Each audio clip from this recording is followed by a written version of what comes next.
جمال الوجود بذكر الإله وتصفو الحياة بنور هدى وتطرب نفس له طاعة وتبلغ سعد إلى منتهى. السلام عليكم வரஹ்மத்துல்லாஹி தஆலா பரகாத்துஹு. அல்ஹம்துலில்லாஹி நஹ்மதுஹு வ நஸ்தஈனுஹு வ நஸ்தக்ஃபிரு வ நஊது பில்லாஹி மின் ஷுரூரி அன்ஃபுஸினா வ மின் ஸய்யிஆத்தி அஅமாலினா. மன் யஹ்திஹில்லாஹு ஃபலா முضில்ல லஹு வ மன் யுض்லில்ஹு ஃபலா ஹாதிய லஹு. வ நஷ்ஹது அன் லா இலாஹா இல்லல்லாஹு வஹ்தஹு லா ஷரீக லஹு ونشهد أن سيدنا ونبينا مولانا محمدا عبده ورسوله. أما بعد فقد قال الله تعالى في محكم التنزيل والفرقان الحميد: أعوذ بالله من الشيطان الرجيم لا خير في كثير من نجواهم. وقال نبينا رسول الله صلى الله عليه وسلم: الكيس من دان نفسه وعمل لما بعد الموت أو كما قال عليه الصلاة والسلام. விழுகின்ற போதெல்லாம் எழுகின்ற ஆற்றலை தருகின்ற அந்த வல்ல ரஹ்மானான அல்லாஹ் சுப்ஹானஹு வ தஆலா ஒருவனுக்கே எல்லா புகழும் புகழ்ச்சியும் உண்டாவதாக. ஸலவாத்தும் சலாமும் ஈருலக நாதர் நபிகள் கோமான் ரசூலுல்லாஹி ஸல்லல்லாஹு அலைஹி வஸல்லம் அவர்கள் மீதும், அன்னாரின் இல்லத்தார், இனத்தார், குலத்தார், கோத்திரத்தார், சத்தியம் காத்த உத்தம தோழர்கள், நல்லவர்கள், நம்மவர்கள் அனைவர்கள் மீதும் வல்ல ரஹ்மானின் பேரருள் என்றென்றும் நிலவட்டுமாக. சங்கை மிகு உலமா பெருமக்களே, மரியாதைக்குரிய பெரியோர்களே, அல்லாஹ்வின் நல்லடியார்களே, ரப்புல் ஆலமீன் அல்லாஹ் சுப்ஹானஹு வ தஆலா நாம் அறிந்தும் அறியாமலும் தெரிந்தும் தெரியாமலும் செய்த எல்லா பாவங்களையும் மன்னித்து அவனுக்கு பொருத்தமான நல்லடியார்கள் கூட்டத்தில் நம் அனைவர்களையும் சேர்த்தருள் புரிவானாக. நமக்கு நோயற்ற வாழ்வையும் குறைவற்ற செல்வத்தையும் குன்றா நலத்தையும் எல்லா வளத்தையும் பரக்கத்தையும் அல்லாஹ் தஆலா நம் அனைவர்களுக்கும் தருவானாக. அவன் வாழச் சொன்னதின் பிரகாரம் வாழுகின்ற நன்மக்களாக மேன்மக்களாக நம் அனைவர்களையும் ஆக்கி அருள் புரிவானாக. அவனுடைய திரு ஆலயமாம் கஅபா ஷரீஃபையும் அன்னலம் பெருமானார் முஹம்மது ரசூலுல்லாஹி ஸல்லல்லாஹு அலைஹி வஸல்லம் அவருடைய ரவுலா ஷரீஃபையும் புனிதமான பைத்துல் முகத்தஸ் என்ற அந்த புனித ஆலயத்தையும் மீண்டும் மீண்டும் தரிசிக்கிற பாக்கியத்தை நம் அனைவர்களுக்கும் அல்லாஹ் தஆலா தருவானாக.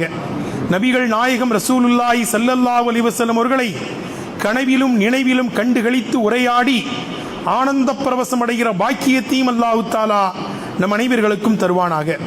இறுதி நேரத்தில் லா இலாஹா இல்லல்லாஹ் முஹம்மதுர் ரசூலுல்லாஹ் என்ற திருக்கலிமாவை சொன்னவாறு நம்முடைய ரூஹுகளை கைப்பற்றி நாளை மறுமையிலேயும் ஜன்னத்துல் ஃபிர்தௌஸ் என்ற சொர்க்கத்தில் நம்மையும் நம்முடைய பெற்றோர்கள், நம்முடைய உஸ்தாதுமார்கள், நம்மிடத்தில் துவாவுக்காக வேண்டினவர்கள், நாம் முன்னேறுவதற்கு காரணகர்த்தாவாயிருந்த அத்துணை பேர்களையும் அல்லாஹ் தஆலா கேள்வி கணக்கில்லாமல் ஜன்னத்துல் ஃபிர்தௌஸ் என்ற சொர்க்கத்தில் ஒன்று திரட்டுவானாக. ஆமீன் யா ரப்பல் ஆலமீன். சொர்க்கத்தை தா என்று கேட்க வேண்டும், அதிலேயும் ஜன்னத்துல் ஃபிர்தௌஸ் என்ற சொர்க்கத்தை தா யா அல்லாஹ் என்று கேளுங்கள் நாங்கள் நபி ஸல்லல்லாஹு அலைஹி வஸல்லம். ஏனென்றால் ஃபஇன்னஹா அயலல் ஜன்னா, அதுதான் உயர்ந்த சொர்க்கம். ஃபஇன்னஹா அவ்ஸத்துல் ஜன்னா, அதுதான் மைய சொர்க்கம், நாங்கள் நடுவு சொர்க்கம், அதுதான் உயர்ந்தது. அதை விட ஒரு உயர்ந்த சொர்க்கம் இல்லை. சொர்க்கத்தை கேளுங்கள், கேள்வி கணக்கில்லாமல் அங்கே பிரவேசிக்க வேண்டும் என்றும் துஆ செய்யுங்கள் நாங்கள் நபி ஸல்லல்லாஹு அலைஹி வஸல்லம். ஏனென்றால் கேள்வி கணக்கு கேட்கப்பட்டாலே மாட்டிக்கொள்வான் நாங்கள் நபிகள் நாயகம் ஸல்லல்லாஹு அலைஹி வஸல்லம். யாரிடத்தில் கேள்வி கணக்கு கேட்கப்படுகிறதோ அவர் மாட்டி விடுவார், அவர் தப்பிக்க முடியாது நாங்கள் நபிகள் நாயகம் ஸல்லல்லாஹு அலைஹி வஸல்லம். இப்படி சொல்லிக்கிட்டு இருக்கும் போதே அன்னை ஆயிஷா நாயகி ரலியல்லாஹு அன்ஹா கேட்கிறார்கள். திருமதி ஷெரீஃபிலே வருகிறது. ஆயிஷா நாயகி பெரிய அறிவாளி, கெட்டிக்காரங்க, ரொம்ப சுராத்துல் ஃபஹம், ரொம்ப விளக்கம் உள்ளவங்க, டக்குன்னு விளங்குவாங்க. கேள்வி கணக்கு கேட்கப்பட்டால் அவன் அதாபு செய்யப்படுவான், தண்டனை கொடுக்கப்படுவான், அவனால் தப்பிக்க முடியாது என்று சொன்ன உடனேயே குறுக்க கேட்கிறாங்க ஒரு கேள்வியை. அன்னை ஆயிஷா நாயர் ரலியல்லாஹு அன்ஹா, யா ரசூலல்லாஹ், கேள்வி கணக்கு கேட்டாலே நரகத்துக்கு போயிடுவான், அதாபு செய்யப்படுவான், தண்டிக்கப்படுவான், அவன் தப்பிக்க முடியாதுன்னு சொல்றீங்களே யா ரசூலல்லாஹ், குர்ஆன்ல அல்லாஹ் சொல்கிறானே, வம்மாமன் ஊத்திய கிதாபஹு பி யமீனிஹி ஃபஸௌஃப யுஹாஸபு ஹிசாபன் யஸீரா என்று அல்லாஹ் சொல்லி காமிக்கிறானே. வலது கையிலே யாருக்கு ஓலை கொடுக்கப்படுகிறதோ, வலது கையிலே யாருக்கு பட்டோலை தரப்படுகிறதோ, அவருடைய அமால் நாமா பட்டோலையை தரப்படுகிறதோ, அவருக்கு லேசான கேள்வி கணக்கு இருக்கிறது என்று அல்லாஹ் சொல்கிறான் அல்லவா. கடுமையான கேள்வி கேட்டால் மாட்டிக்கிடுவான். வலது கையிலே ஓலை கொடுக்கப்பட்டால் அவர்களுக்கு லேசான கேள்வி கணக்கு கேட்கப்படும் அல்லாஹ் சொல்றானே. அப்ப லேசான கேள்வி கணக்கு, கடுமையான கேள்வி கணக்குன்னு ரெண்டு வகையான கேள்வி கணக்கு இருக்கிறதல்ல, அப்படித்தானே அந்த ஆயத்தில் விளங்குது. அப்ப லேசான கேள்வி கேட்கப்படுறவங்களாம் தப்பிக்கத்தானே செய்வாங்க, கடுமையா கிண்டி கிளறப்பட்டா தானே மாட்டிக்கிடுவான் என்று சொல்லும் போது ரசூல் ஸல்லல்லாஹு அலைஹி சிரிச்சுக்கிட்டே பதில் சொல்றாங்க. அங்கதான் கேள்வி கேட்டா ரசூல் தான் சந்தோஷப்படுவாங்க. குறுக்கு கேள்வி கேட்கும் போது இப்படி ஆயத்தில் வருகிறதே, நீங்க இப்படி சொன்னீங்களே, அப்ப என்ன விளக்கம் என்று கேட்டால் சிரிச்சுக்கிட்டே பதில் சொல்லுவாங்க. ஆயிஷா, இசாபை யசீரா என்றால் லேசான கேள்வி கணக்குன்னு நீங்க அகராதியை வச்சு அர்த்தம் வைக்கிறீங்க.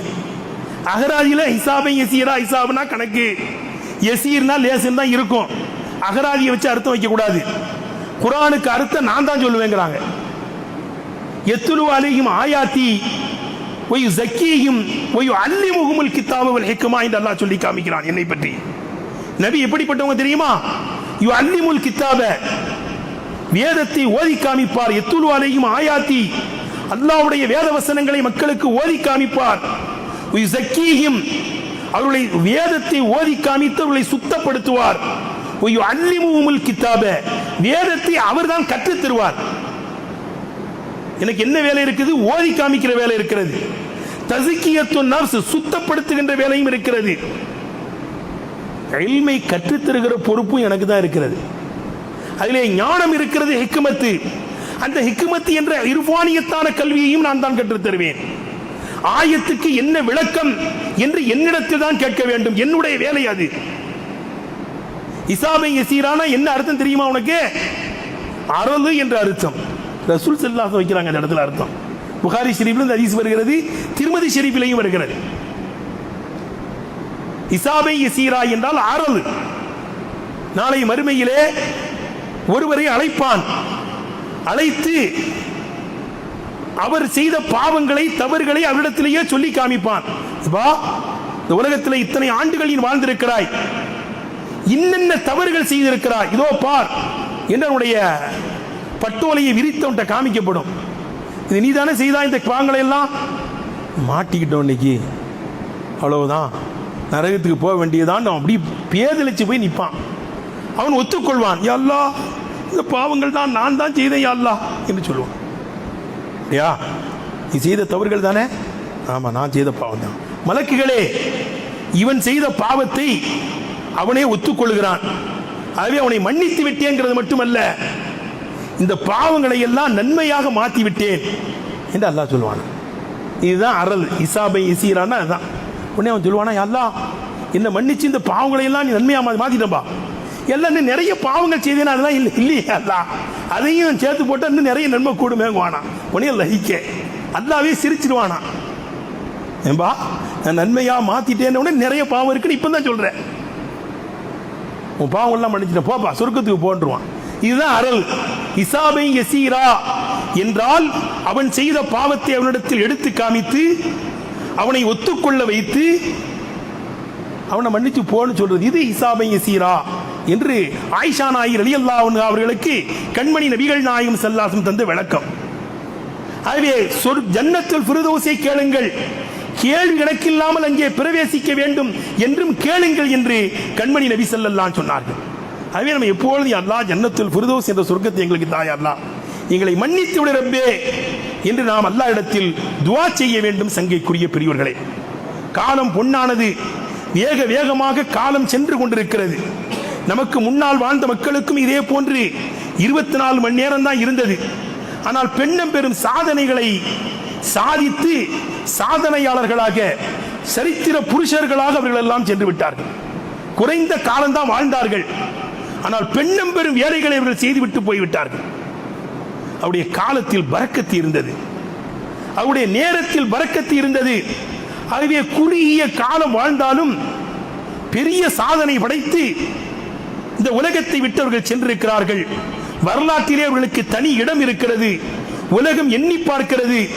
உலகம் அவர்களுக்காக துஆ செய்து கொண்டிருக்கிறது. ஒரு உயர்ந்த காலத்தில், பரக்கத்தான காலத்தில் வாழ்ந்து இந்த உலகத்தை விட்டவர்கள் எல்லாம் போய்விட்டார்கள். இமாமுனா கஸ்ஸாலி ரஹ்மத்துல்லாஹி அலைஹி 50 சொச்ச வருஷம் தான் இந்த உலகத்தில் வாழ்ந்தார்கள். ஆனால் எத்துணை நூற்றாண்டுகள் வாழ்ந்தாலும் சாதிக்க முடியாத பல சாதனைகளை சாதித்து விட்டு இந்த உலகத்தை விட்டு போயிட்டார்கள். அப்படிதான் நம்ம அல்லாஹ்விட துஆ கேட்கிறோம். யா ரப்பி அஅத்திலனா இல்மன் வ ஃபஹ்மன் கமா அஅதைத யா ரப்பனா லிஷேகி கஸ்ஸாலி. கஸ்ஸாலி இமாமுக்கு தந்த அறிவாற்றலை, கஸ்ஸாலி இமாமுக்கு தந்த ஞானத்தை எங்களுக்கு தாயா அல்லாஹ் என்று நாமெல்லாம் துஆ செய்யக்கூடிய அளவுக்கு ஒரு குறுகிய காலத்திலேயே பெண்ணும் பெரும் வாழ்க்கை வாழ்ந்து சென்றிருக்கிறார்கள். 50 சொச்ச வருஷம் தான் வாழ்ந்திருக்கிறாங்க. 54வது வயதிலேயே என்னதான் மூத்தா போயிட்டாங்க. நவவி இமாமும் அப்படித்தான் 45 வயசு தான் வாழ்ந்தாங்க அந்த உலகத்தில். ஷாஃபி மதுஹபில் நவவி இமாம் ஒரு தனி இடத்தை பெறக்கூடியவர்கள். 45 வருஷம் தான் வாழ்ந்திருக்கிறாங்க. ஆனால் பெருவாழ்வு வாழ்ந்து இந்த மார்க்கத்திற்காக நல்ல பல சேவைகள் செய்து இந்த உலகத்தை விட்டு பிரிந்து விட்டார்கள். இமாம் நவவி ரஹ்மத்துல்லாஹி அலைஹி அவருடைய காலத்தில் பரக்கத்து இருந்தது. பரக்கத்து இல்லாத கடைசி ஜமானிலே நாம் எல்லாம் இருக்கிறோம். சகோதரர்களே, நம்முடைய காலத்தை நாம் பயன்படுத்திக் கொள்ள வேண்டும். பூமாநபி ஸல்லல்லாஹு அலைஹி வஸல்லம் நுபுவத்துக்கு பிறகு 23 ஆண்டு காலம் வாழ்ந்தார்கள். அதிலேயும் 3 வருஷம் ஃபித்ரத்துல் வஹி, வஹியினுடைய இடைவேளை. வஹியே இறங்கல. இக்ரா பிஸ்மி ரப்பிக்கல்லதி ஹலக் ஹலக்கல் இன்சான மின் அலக் இக்ரா ரப்புக்கல் அக்ரமுல்லதி அல்லம பில் கலம் அல்லமல் இன்சான மாலம் யஅலம் என்கிற வசனம் இறங்கினதுக்கு பிறகு 3 வருஷம் ஃபித்ரத்துல் வஹி, எதுவுமே வஹியே இறங்கல. 3 வருஷத்துக்கு பிறகுதான் யா அய்யுகல் முத்தஸிர் நபி ஸல்லல்லாஹு அலைஹி வஸல்லம் போர்வையை போத்திக்கிட்டே கிடப்பாங்க நடுக்கு ஜுரத்துல. போர்வை போத்திருக்கிற நபியே எந்திரியுங்கள், கும் ஃபஅன்திர், எந்திரியுங்கள், பிரச்சாரம் செய்யுங்கள், மக்களுக்கு எச்சரிக்கை செய்யுங்கள் என்று அல்லாஹ் பேச சொன்னா அப்புறம் பேசினாங்க. மக்காவில் 10 வருஷம் பேசினாங்க. 3 வருடம் இடைவேளை. இன்னும் 10 ஆண்டு காலம் மக்காவில் பேசினார்கள். மக்காவில் பேசுகின்ற பேச்செல்லாம் ஏகத்துவ பிரச்சாரம் தான் செய்தாங்க. நான் அல்லாஹ் ஒருவன், நான் அல்லாஹ்வால் அனுப்பப்பட்ட தீர்க்கதரிசி, அல்லாஹ்வை ஏற்றுக்கொள்ளுங்கள், அல்லாஹ் ஒருவன் என்பதை நம்புங்கள். அதை அவர்களால் ஏற்றுக்கொள்ளவே முடியவில்லை. அஜஅலல் ஆலிஹத இலாஹும் வாஹிதா, பல கடவுள்களை ஏக நாயன் என்று சொல்கிறாரே. மா சமீனா மின் ஆபாயினல் லப்பனீன், முன்னால் எங்களுடைய மூதாதையர்கள்ட்ட இந்த மாதிரி செய்தியை நாங்க கேள்விப்படவே இல்லையே. கல்வியை தர்றதுக்குன்னு ஒரு கடவுள், உயிரை கொடுக்கிறதுக்குன்னு ஒரு கடவுள், உயிரை வாங்குறதுக்குன்னு ஒரு கடவுள், பல கடவுளாக பிரித்து வைத்திருந்தார்கள். அல்லாஹ் ஒருவன், அல்லாஹ் அஹத் என்று சொன்னதை அவரால் ஜீரணிக்கவே முடியவில்லை. நான் கேள்விப்படலையே இல்லையாங்க, கடவுளை ஒன்னாக்குறீங்களங்க என்றெல்லாம் அவர்கள் சொன்னார்கள். நான் அல்லாஹ்வுடைய தூதர் என்று ஏற்றுக்கொள்ளுங்கள். இதைத்தான் மிகுதமா இந்த ஃபித்ரத்துல் வஹிக்கு பிறகு பேசினாங்க. ஆக 13 ஆண்டு காலம் மக்காவில் கழிந்திருச்சு. மதீனாவுக்கு வந்ததுக்கு பிறகு ஒரு 10 வருஷம் வாழ்ந்திருக்கிறாங்க. அந்த 10 ஆண்டிலே அவர்கள் பேசாத பேச்சே இல்லை. ஹதீஸ் கிரந்தங்களை புரட்டி பார்த்தால் புது புது தகவல்கள் நமக்கு கிடைத்துக் கொண்டே இருக்கிறது. எவ்வளவு பேச்சு பேசியிருக்கிறார்கள். நகம் வெட்டுகிற முறையையும் சொல்லி தந்திருக்கிறார்கள். சகோதரர்களே, நகம் வெட்டுறதுன்னு ஒன்று இருக்குது. அது எப்படி வெட்டுறது நகத்தை எண்ணி பாருங்க. நகம் வெற்ற முறையையும் இந்த 10 ஆண்டு காலத்தில் மதீனாவில் வைத்து சொல்லி தந்து விட்டார்கள். நகத்தை எப்படி வெட்டணும் தெரியுமா? வலது கையில் இந்த சுட்டு விரலில் இருந்து ஆரம்பிக்கணும். இந்த விரலில் வெட்டணும், ரெண்டாவது இந்த விரல், அதுக்கடுத்து இங்கே எப்படி, அதுக்கடுத்து இந்த விரலுக்கு வந்துடணும். இந்த கட்டை விரலை வெட்டிட்டு தான் கடைசியில் வலது கையில் உள்ள கட்டை விரலை வெட்டணும். நகம் வெட்டுகிற முறையையும் நபிகள் நாயகம் ஸல்லல்லாஹு அலைஹி வஸல்லம் மதீனாவுக்கு போனதற்கு பிறகு சொன்னார்கள். கால் நகம் எப்படி வெட்டுறது? வலது காலில் இருந்து அப்படியே வெட்டி, சின்ன விரலிருந்து வெட்டிட்டு வரணும். நகத்தை எப்படி வெட்டுவது? காலை வெட்டும்போது காலினுடைய வலது காலினுடைய இந்த சின்ன விரலிருந்து வரிசலை வெட்டிக்கிட்டு வரணும். கையில் வலது கையினுடைய சுட்டு விரலிலே ஆரம்பித்து கொண்டு வந்து இடது விரலை வெட்டிட்டு கடைசியில் வலது கையில் உள்ள சுட்டு விரலை வெட்டணும், கட்ட விரலில் வெட்டணும். இடதை கற்று தந்தாங்க. எப்படி எச்சு துப்புறது அதையும் நபி ஸல்லல்லாஹு அலைஹி வஸல்லம் கற்று தந்திருக்காங்க. எச்சி துப்புறது எப்படியோ துப்பலாமா? எப்படி எச்சி துப்ப வேண்டும் அதையும் பூமா நபி ஸல்லல்லாஹு கற்றுத் தந்தார்கள். இடது பக்கத்தில் துப்புங்க, அதுவும் காலுக்கு கீழே துப்புங்க, எச்சி துப்பி விட்டு மண்ணை போட்டு மூடுங்கள் என்று நபி ஸல்லல்லாஹு சொல்லி காமிக்கிறாங்க. இன்று கண்ட இடங்களில் எல்லாம் எச்சி துப்பாதீர்கள் என்றெல்லாம் சொல்லுகிறார்கள். அதனால் நோய் பரவுகிறது என்றெல்லாம் கூறுகிறார்கள். ஆனால் எப்படி எச்சி துப்ப வேண்டும் என்பதை பூமா நபி ஸல்லல்லாஹு சொல்லி காமிக்கிறாங்க. வலது பக்கத்தில் துப்பக்கூடாது, இடது பக்கத்தில் துப்புங்க, அது காலுக்கு கீழே துப்புங்க. துப்பிட்டு அதை தஃபன் செய்யுங்கள். புகாரி ஷரீஃபில் வருகிறது, அதை மூடி விட்டு செல்லுங்கள், மண்ணை போட்டு மூடுங்கள். நாங்கள் நபி ஸல்லல்லாஹு அலைஹி வஸல்லம் அப்படி கண்ட இடங்களில் இடத்துல துப்புறதுக்கு இடம் இல்லையா, ஒரு தாளை வைத்துக் கொள்ளுங்கள், ஒரு கச்சிப்பை வைத்துக் கொள்ளுங்கள், அதிலே துப்பி மடக்கி உங்க ஜேபிலே வச்சுக்கோங்க, அப்புறம் எடுத்து தூர கொண்டு போட்டுருங்க. என்ன அழகான முறையிலே கற்றுத் தர்றாங்க. கிபுலாவுக்கு நேரே எச்சி துப்ப கூடாது என்கிறார்கள் ஸல்லல்லாஹு அலைஹி வஸல்லம். ஹதீஸிலே வன்மையாக கண்டிக்கப்படுகிறது. மன் தஃபல திஜாஹல் கிப்லத்தி ஜா யௌமல் கியாமத்தி வ தஃபலுஹு பைன ஐனைஹி. நபி ஸல்லல்லாஹு அலைஹி சொல்றாங்க, எந்த மனிதன் கிபுலாவுக்கு நேரே எச்சி துப்புகிறானோ நாளை கியாம நாளிலே அவன் வருவான், அவனுடைய எச்சி ரெண்டு கண்ணுக்கு மத்தியிலே இருக்கின்ற நிலையிலே வருவான். நாங்கள் நபி ஸல்லல்லாஹு அலைஹி வஸல்லம் நீங்களா நம்ம சாதாரணமாக இன்றைக்கி அதெல்லாம் கவனிக்காமல் துப்பிடுறோம். எச்சி துப்பும் போது கவனிக்க வேண்டும். எந்த திசை இது, கிபிலாவா கேட்டுக்கணும், விசாரிக்க வேண்டும். கிபிலாவை முன்னோக்கி எச்சி துப்புவது பெரிய வன்மையான குற்றம் என்று நபி ஸல்லல்லாஹு கண்டிக்கிறாங்க. நாளை கியாம நாளில் அவன் முகத்தில் அவன் கண்ணுக்கு நேரே இந்த எச்சி இருக்கின்ற நிலையிலே அல்லாஹ்வை சந்திப்பான் என்றார்கள் நபி ஸல்லல்லாஹு அலைஹி வஸல்லம். ஆக எப்படி எச்சி துப்புவது, எப்படி இந்த உலகத்தில் நடந்து கொள்வது, அனைத்தையும் அந்த குறுகிய காலத்திலே அந்த 10 ஆண்டுகளிலே எத்துணை நூற்றாண்டுகள் வாழ்ந்தாலும் பேச முடியாத எல்லா பேச்சுகளையும் நபி ஸல்லல்லாஹு அலைஹி வஸல்லம் 10 ஆண்டுகளிலே பேசினார்கள். அல்லாஹ் அந்த அவங்களுடைய காலத்திலே பரக்கத்து செய்து விட்டான். அவ்வளவு பேச்சு பேசியிருக்கிறாங்க, அவ்வளவு செய்திகளை நமக்கு ஸல்லல்லாஹு அலைஹி வஸல்லம் கற்றுத் தந்திருக்கிறார்கள் தோழர்களே. ஆனால் நாம் கடைசி ஜமானிலே இருக்கிறோம், ஃபித்னாக்கள் நிறைந்த காலத்தில் இருக்கிறோம். உஷாராக இருக்க வேண்டும், நம்முடைய காலங்களை வீணாக்கி விடக்கூடாது. கடைசி ஜமான், ஆகிரு ஜமானிலே நாம் இருந்து கொண்டிருக்கிறோம். விண்ணில் இருந்து மழை இறங்குவதைப் போல ஃபித்னாக்கள் இறங்குகின்ற காலம் இது. நோய் நொம்பலங்கள் நிறைந்த காலத்திலே வாழ்ந்து கொண்டிருக்கிறோம். பொருளாதாரத்திலே சரிந்து கிடக்கின்ற ஒரு காலத்தில் நாம் எல்லாம் இருக்கிறோம். எங்கு பார்த்தாலும் பெரிய பெரிய வியாபாரிகள் கூட கொரோனாவினுடைய பாதிப்பினால் நாங்கள் இன்று ஒடிந்து போய்விட்டோம், சரிந்து போய்விட்டோம் என்று சொல்லக்கூடிய ஒரு காலத்தில் நாம் எல்லாம் இருக்கிறோம். சங்கைக்குரிய பெரியவர்களே, இதற்கெல்லாம் காரணம் வமா அஸாபத்துக்கும் முஸீபத்தின் ஃபபிமா கஸபத் ஐதீக்கும். உங்களுக்கு எதுவும் சோதனை வந்தால் அது உங்களால தான் வந்ததுங்கிறான் அல்லாஹ் தஆலா, உங்களால் ஏற்பட்டது. வமா ரப்புக பில்லல்லாமில் அபீத். அடியார்களுக்கு அல்லாஹ் தஆலா அநியாயம் செய்ய மாட்டான். நான் அநியாயம் செய்ய மாட்டேன், நான் அநியாயம் செய்யக்கூடியவன் கிடையாது. உங்களுக்கு எதுவும் சோதனை ஏற்பட்டா அது உங்களால தான் ஏற்பட்டுச்சு. ஆகவே இஸ்திக்பார் செய்யுங்கள், பாவ மன்னிப்பு தேடுங்கள் என்று கண்மணி நபிகள் நாயகம் ஸல்லல்லாஹு அலைஹி வஸல்லம் சொல்லித் தருகிறார்கள் இந்த ஆயத்தினுடைய விளக்கத்திலே. ஆக அல்லாஹ்விடத்தில் நாம் இஸ்திக்பார் செய்ய வேண்டும், பாவ மன்னிப்பு தேட வேண்டும், நல்ல காரியங்களிலே ஈடுபட வேண்டும். அன்பு சகோதரர்களே, ஆனால் எல்லா சோதனைகள் வருவது, கஷ்டங்கள் வருவது எல்லாத்திலையும் ஹைர் இருக்கு. வஃபீ குல்லின் ஹைர், ஒவ்வொன்றிலேயும் நலவு இருக்கிறது. ஒரு தலைவலி வருகிறது, யா அல்லாஹ் என்று அல்லாஹ்வை நாம் புகழுகிறோம் இல்லையா? நபி ஸல்லல்லாஹு அலைஹி வஸல்லம் சொல்றாங்க, ஒரு மூமினுக்கு ஏற்படக்கூடிய ஒரு சோதனையை கண்டு நான் ஆச்சரியப்படுகிறேன். அவனுக்கு ஒரு தலைவலி வருகிறது, அல்லாஹ் என்று சொல்கிறான். காலிலே ஒரு முள் தைக்கிறது, அல்லாஹ் என்று சொல்கிறான். அவனுக்கு நன்மை பதிவு செய்யப்படுகிறது, அவனுடைய ஓலைகளிலே நன்மை ஏற்றப்படுகிறது. நாங்கள் நபி ஸல்லல்லாஹு அலைஹி வஸல்லம் நமக்கு ஏற்படக்கூடிய எல்லாமே ஹைர் தான். அந்த ஹைர் நமக்கு தெரியல. கஷ்டம் வருது, துன்பம் வருது, துயரம் வருது, நோயில எவ்வளவு பெரிய நன்மை இருக்கிறது என்று நமக்கு தெரியல. நபி ஸல்லல்லாஹு அலைஹி வஸல்லம் சொல்றாங்க, நோயில் இருக்கக்கூடிய நன்மையை, நோயில் இருக்கின்ற சவாபை ஒரு மனிதன் விளங்கினால், அல்லாஹ் எனக்கு காலமெல்லாம் நோயைத்தான் கூட கேட்டுருவானா, அந்த அளவுக்கு நன்மை இருக்கு. ஆனால் கேட்கலாமா? கேட்கக்கூடாது. ஆரோக்கியத்தை தான் கேட்கணும். ஆனால் நோயிலே அவ்வளவு பெரிய நன்மைகள் இருக்கிறது என்றார்கள் நபிகள் நாயகம் ஸல்லல்லாஹு அலைஹி வஸல்லம். ஆனால் நோயை தான் கேட்கக்கூடாது. திருமதி ஷரீஃபில் வருகிறது, ஒரு மனிதர் வருகிறார், ஒரு இளைஞர். அவர் நாளுக்கு நாள் மெலிஞ்சுக்கிட்டே போறார்.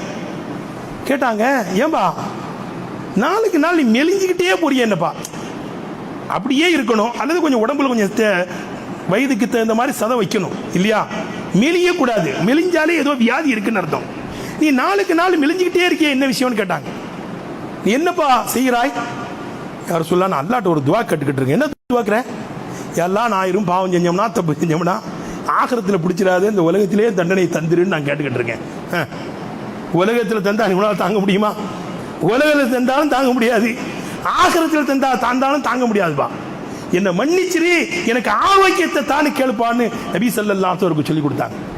அதே திருமதி ஷேப்ல அடுத்து ஒரு ஹதீஸ் வருகிறது.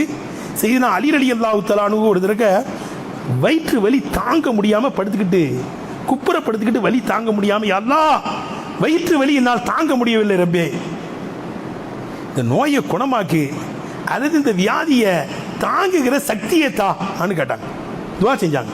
அப்போ நபி ஸல்லல்லாஹு யதார்த்தமாக வர்றாங்க. அலி ரலியல்லாஹு அன்ஹு பார்த்துட்டு அலியில் அந்த காலில் லேசாக அப்படி காலை வச்சு மிதிக்கிறாங்க. அப்போ நாம யாரும் மிதிக்கக்கூடாது. நபி ஸல்லல்லாஹுடைய கையும் காலும் எல்லாம் சமம். அவங்களுடைய கைக்கு என்ன மரியாதையோ அதே மரியாதை காலு. கைப்பட்டாலும் பரக்கத், கால் பட்டாலும் பரக்கத், அவங்க உமிழ்நீர் பட்டாலும் பரக்கத், அனைத்துமே பரக்கத். அவங்களுடைய வேர்வைகளையும் பரக்கத் இருக்கிறது. அதுவே நபி ஸல்லல்லாஹு மிதிச்சாங்கன்னு நம்ம மிதிக்க அலியில் தன்னுடைய காலில் லேசா இப்படி அழுத்துறாங்க. உடனே அப்படி நிமிந்து பார்க்குறாங்க, ரசூல் ஸல்லல்லாஹு நிற்கிறாங்க.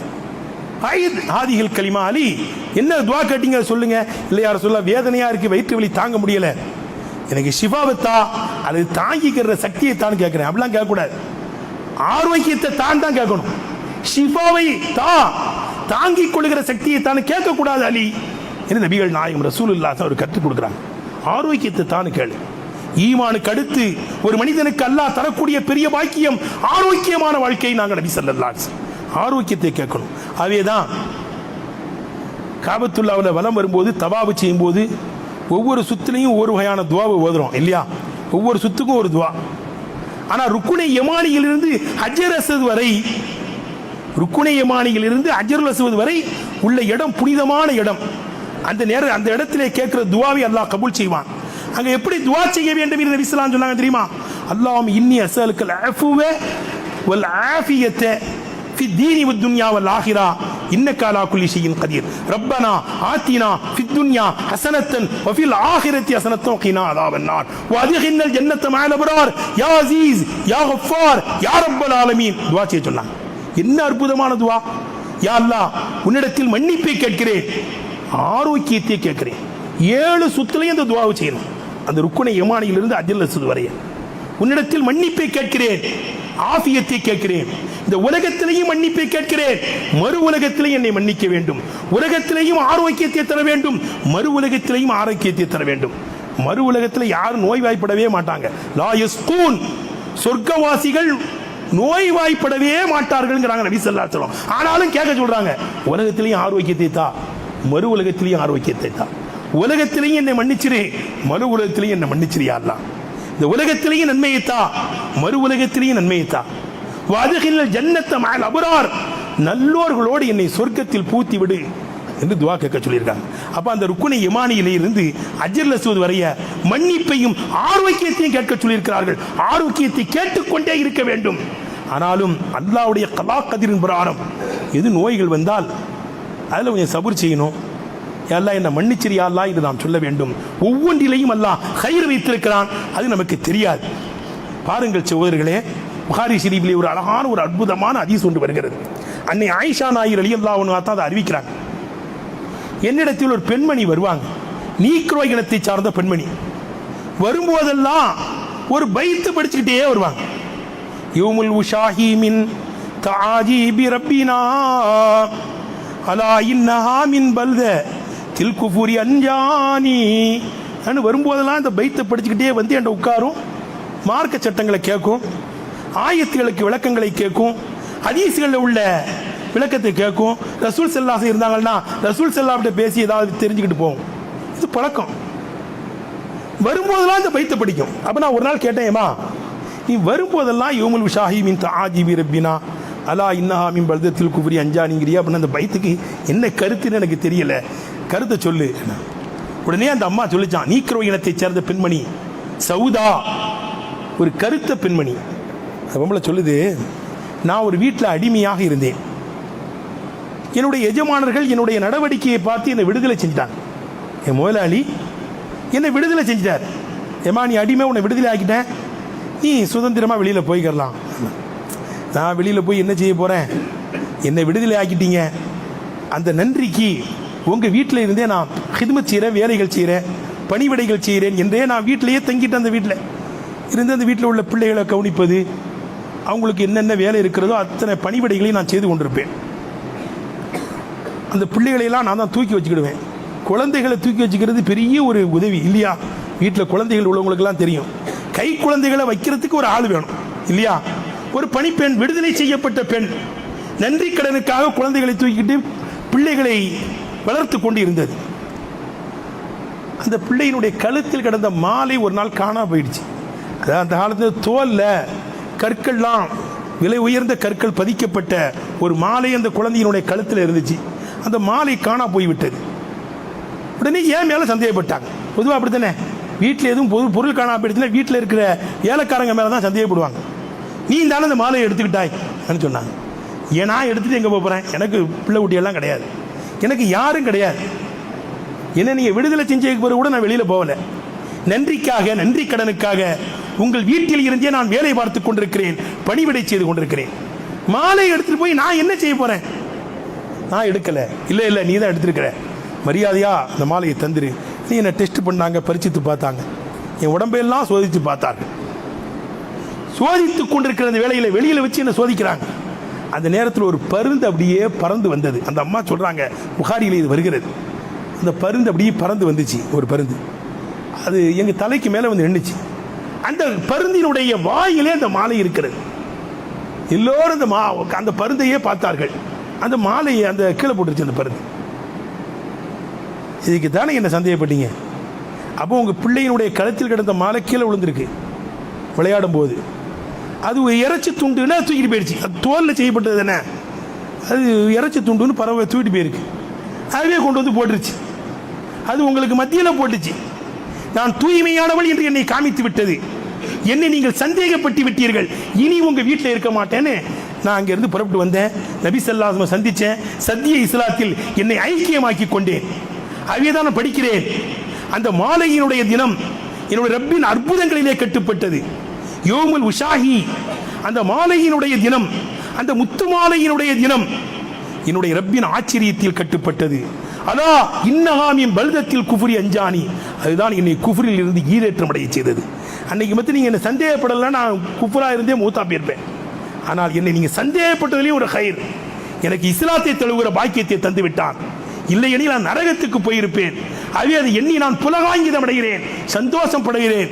இந்த பைத்தை நான் படிக்கிறேன் என்று அந்த அம்மா சொன்னாங்க. அப்போ சங்கைக்குரியவர்களே, எது நடந்தாலும் அதில் ஒரு ஹைர் இருக்கு. அதில் அவள் ஒரு ஹைரை வச்சிருக்கிறான். அவை சந்தோஷப்படணும், நல்ல அமல்கள் செய்யணும். லா ஹைர ஃபீ கஸீரின் நஜ்வாஹும், மீதமாக மக்களுடைய பேச்சில் எந்த ஹைரும் இல்லை. வெட்டி பேச்சு பேசுகிறார்கள், தேவையில்லாத பேச்சுகளை பேசி அவருடைய காலங்களை கழிக்கிறார்கள். நல்ல பேச்சுகள் பேச வேண்டும். அல் கையிசு மன் தான நப்சஹு வ அமில லிமா பாதல் மௌத், புத்திசாலி யார் தெரியுமா?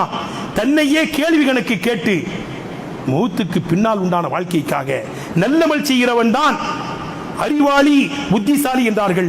ஆகவே சகோதரர்களே, கிடைக்கின்ற நேலங்காலங்களிலே நல்லமர்கள் செய்ய வேண்டும், குர்ஆன் ஓத வேண்டும், திக்ர் செய்ய வேண்டும், ஸலவாத் ஓத வேண்டும். ரப்புல் ஆலமீன் அல்லாஹ் தஆலா நாம் அறிந்தும் அறியாமலும் தெரிந்தும் தெரியாமலும் செய்த எல்லா பாவங்களையும் மன்னித்து அவனுக்கு பொருத்தமான நல்லடியார்கள் கூட்டத்தில் நம்மை சேர்ப்பானாக. இங்கு நாம் ஒன்று கூடியிருப்பதைப் போல மக்காவிலேயும் மதீனாவிலேயும் பைத்துல் முகத்தஸிலேயும் நாளை மறுமையிலேயும் ஜன்னத்துல் ஃபிர்தௌஸ் என்ற சொர்க்கத்தில் கேள்வி கணக்கில்லாமல் பிரவேசிக்க செய்வானாக. ஆமீன். வ ஆகிரு தஅவானா அனில் ஹம்துலில்லாஹி ரப்பில் ஆலமீன். அஸ்ஸலாமு அலைக்கும் வரஹ்மத்துல்லாஹி வபரகாத்துஹு.